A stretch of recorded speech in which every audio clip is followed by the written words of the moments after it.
मैं अपनी कविता प्रस्तुत करता हूं। मैं प्रशंसक शहीद भगत सिंह का तुम्हें याद उनकी दिलाता हूं। अहिंसा अहिंसा का राग लापने वालों को हिंसा की आवश्यकता बताता हूं। वह स्वयं सोचता था हिंसा को नकारात्मक कृत्य, फिर भी उसने हिंसा की ही ज्योति जलाई थी। बहरों को सुनने के लिए ऊंची आवाज की आवश्यकता होती है। फ्रांस के नवयुवक वेल्ला की वह बात उसको भली भांति समझ में आई थी, इसलिए उठा बॉम्ब फेंका असेंबली में उसने, लेकिन किसी को भी नुकसान नहीं पहुंचाया था। हिंसा की आड़ में कत्लेआम करना उस वीर को कभी नहीं भाया था। क्या बात है, बहुत प्यारा, बहुत प्यारा अंत, बहुत खूबसूरत। यह अच्छी बात है कि तुम अहिंसा का पाठ लोगों को पढ़ाते हो, परंतु यह धरा भगवान राम और श्री कृष्ण की है, यह भूल तुम क्यों जाते हो? बार बार तुम उनको हिंसक बताते हो। रावण और दुर्योधन को उन्होंने क्यों नहीं समझाया, यह भ्रांति फैलाते हो। तो सुनो, लिया था सहारा अहिंसा का उन्होंने भी, भीषण युद्ध रुकवाने को अंगद को भेजा प्रभु राम ने, और केशव स्वयं गए थे समझाने को। दूत को सम्मान देना शास्त्रों की है, ये राज्य दरबारों के लिए आज्ञा, किंतु अंगद को आसन नहीं मिला और भगवान को बांधने का प्रयास था हुआ। अधर्मी समझते नहीं अहिंसा की भाषा, इसलिए हिंसा अपनानी पड़ती है।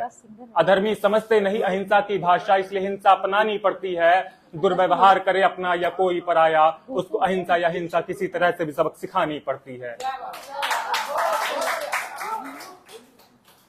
अंग्रेजों ने कोड़े बरसाए, नाखून नोचा, भूखे मारा, फिर क्रुद्ध हो उनकी फांसी का फरमान निकलवाया था। और आज कुछ लोग उन्हें आतंकवादी कहते हैं, जिन्होंने लोगों के रगों में आजादी की चिंगारी को जगाया था।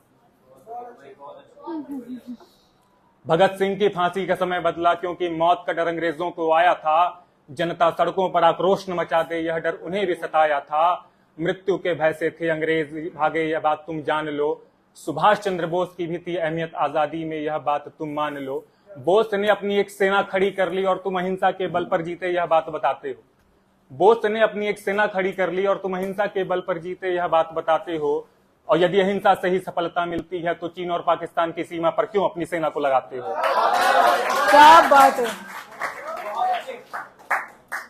मेरा नमन है महात्मा गांधी जी को भी, मेरा नमन है महात्मा गांधी जी को भी, जिन्होंने अहिंसा की नींव से अंग्रेजों को हिलाया था।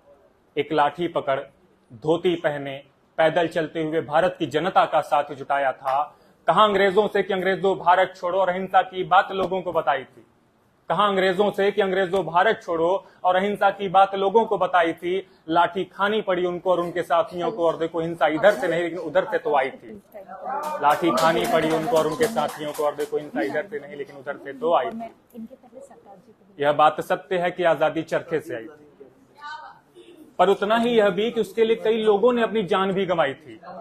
करतार सिंह सराबा, सरदार भगत सिंह, सुखदेव, राजगुरु, लाला लाजपत राय, राम प्रसाद बिस्मिल, चंद्रशेखर आजाद, अशफाकुल्ला खान, सुभाष चंद्र बोस जैसे नाम तो लाखों हैं, जिन्होंने अपनी जान गंवा हिंदुस्तानियों के सीने में आजादी की चिंगारी लगाई थी। अहिंसा अहिंसा से ही थे अंग्रेज भागे, तो भारत पाकिस्तान विभाजन के नाम पर क्यों मार हुआ?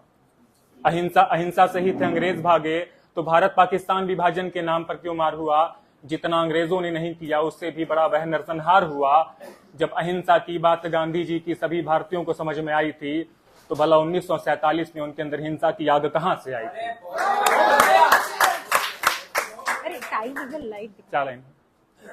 ऐसी हिंसा पहले ही होनी चाहिए थी, क्योंकि अंग्रेजों ने ही हिंदू मुस्लिम को आपस में लड़वाया था।